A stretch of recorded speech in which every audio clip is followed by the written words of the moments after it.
In fact, the whole day I was for the whole march. I'm blown away. This is incredible. I've never seen anything like it. Well, there's never been anything like this. I'm just totally awestruck. I just can't believe this is effective. This is a demonstration of public support and a huge, huge inspiration for another exponential growth in our support for Lolita's return. It's just amazing. I'm sorry, I'm a little speechless because this is incredible. I do want to thank some people, all of you. Robin, who had this idea.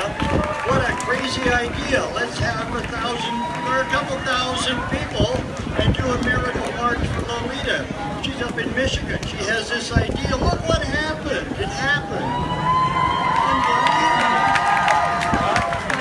Unbelievable. And really, you know, I couldn't stop thinking if I tried. I'd go on and on and on.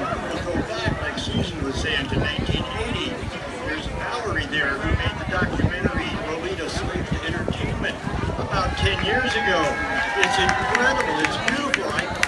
If I try, I mean, all of the videos, the songs, the poems, the artwork, the heartfelt expressions that people have sent in and sent around all these years, all of that matters. All of that is built up to this. It plants those seeds, and we're seeing the blossoms right here. I think it's because they used to be food. But really, it's all about one person. And that person is right over there. We just walked 200 yards from her. I know she knew we were there. I don't know how, but I know she knew that we're here now, we were there, and that this is happening. And that's part of how she keeps her faith, her hope, that she is going to go home someday. I can't prove that scientifically, but I'm sure that is true. But how does she do it? How does she live there? How does she persevere in a little concrete box for almost 45 years alone? I mean, this is the most social mammal known to science, and she's got nobody. She's got, you know, some dolphins that she doesn't like very much, and you know, the trainers that they make care for her. You know, let's not call them villains here, because they're all she's got. It's just those people for maybe an hour or two a day at most. Orcas don't sleep, you know. Whales don't go to sleep at night. She's up all night long every night for 44 and a half years so far. What does she do at night? How does she keep her sanity? There were over 40 of them captured before 1976. By 1987, 43 of them were dead. One is alive, and that's her. She's been the only survivor since 1987. How does she do it? I have to believe, by the evidence right there, that she's still alive and healthy, that somehow she's got strength, she's got courage, she's got grace, she's got some kind of mental stability or mental just a confidence, and I think that comes from, you know, their brains are 4 times the size of ours at least. That's a lot of memory, and she was about 4 years or so old when she was captured. They're very precocious in from birth.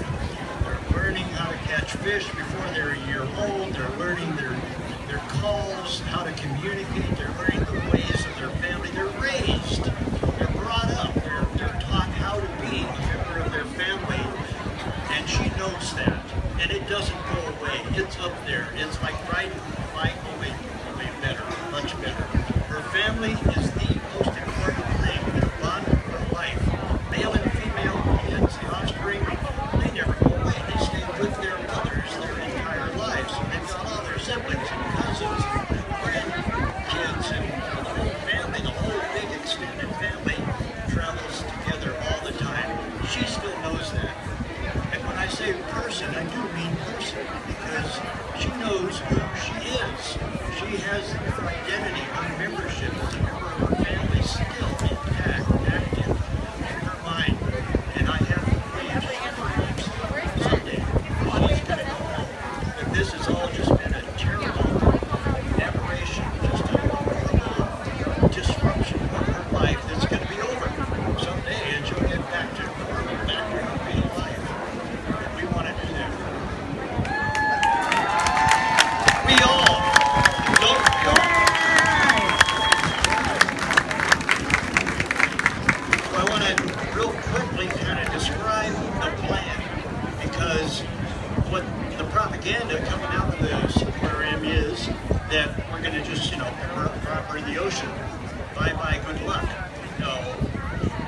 There's a very detailed, very carefully phased, monitored, professionally operated plan to transport her, and this is actually routine in the business, only it's splitting what families there are, the babies from their mothers, all the SeaWorld tanks, and so the transport of orcas long distance is not new. It's been done many, many, many times, so there's no problem in that. She'll go up to where she came from, up in the northwest Washington waters.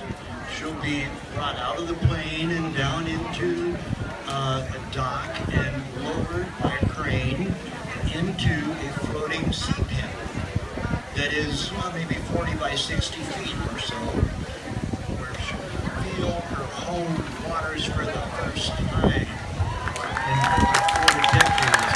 Imagine the thrill, the enjoyment, and the example of that, even though the propaganda has been telling us it's a failure, when Keiko went back to Iceland, his first moments in the water when they lowered him in the stretcher and he was able to shake loose after being in a plane all the way from Oregon, stopping off in Newfoundland, and then to Iceland, and he's bigger than Lolita, so it can't be done very easily. He loved it. He thrived. He swam around. He explored every nook and cranny. He was not interested in the humans for a long time. He was so thrilled to be in his own waters. She will too. So then that pen will be towed to a cove within a bay, a very calm, peaceful place. It's already there, it's set aside. It doesn't take much. You just draw a net from shore to shore, and she's got her home. She's got her retirement home. And she'll get all the same care, medical care. She'll be provisioned with fish, with the same diet she's had. We'll have the same people, we hope. There needs to be participation by the aquarium staff, the people that she knows. Have to come with her to reassure her, to make sure that she knows that this is for her all the way. And so they should be there with her and help it go well. So it's not rocket science, really. It's just, a move back home, just in the transport. But this is where I want to give you a message to relay to everyone. It's really a no-brainer, but it's really, really important, because all this time, for the entire time since anybody complained about her being there, people have said, it'll kill her. They've said, the industry, the part that SeaWorld has said, and it was on the Today Show this morning. What would happen? It'll kill her. Yeah, that's what they say. Pure scare tactic. There's not a shred of truth, because where? What part of it? What are they talking about? Going into a sling? Being transported? Like, probably, dozens of whales have been transported over the years into her home waters, back to the water, the habitat, her native sea that she knows so well. There's no danger. There's no part of that has any real risk. She'll be taken care of. We're not going to just plunk her in the ocean and say bye-bye. She's going to have constant monitoring as long as she wants. It'll be up to her.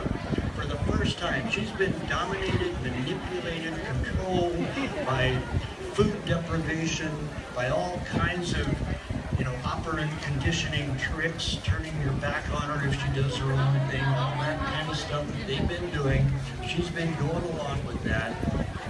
but I don't think she's dominated. I think in her mind she's always known, okay, I gotta cooperate, go along with it, but she knows who she is, where she comes from, and I think she knows that she's gonna go home someday. You're making it